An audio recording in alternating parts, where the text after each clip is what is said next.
এইমাত্র অপবিশ্বাসকে দেখা যাচ্ছে অসাধারণ লোককে কালা রঙের জামা পরে অনুষ্ঠানের লোক ফিটনেস দেখে ইতিমধ্যেই শাকিব খান চমকে উঠলেন অপবিশ্বাসকে দেখে। অন্য নায়িকাদের থেকেও ভিন্ন ভিন্ন স্টাইলে পোশাক পরে দেখা যায় সোশ্যাল মিডিয়ায় দ্বারা দিয়েও অ্যাক্টিভে থাকতে।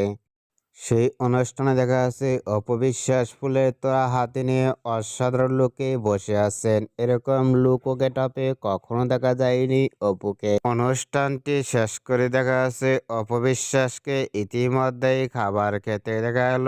অসাধারণ লুকে চামচ দিয়ে খাবার তুলে খেতে দেখা গেল অপবিশ্বাসকেই। অপবিশ্বাসের লুক ও গেটআপ দেখেও ভক্তরাও অবাক হয়ে পড়ছেন ইতিমধ্যে। অপবিশ্বাসকে এবার কালো রঙের জামা পরে অসাধারণ লুকে ফুলের তোড়া হাতে নিয়ে লুক ও ফিটনেস দেখে আপনাদের কেমন লাগলো নিচে কমেন্ট বক্সে জানিয়ে দিন।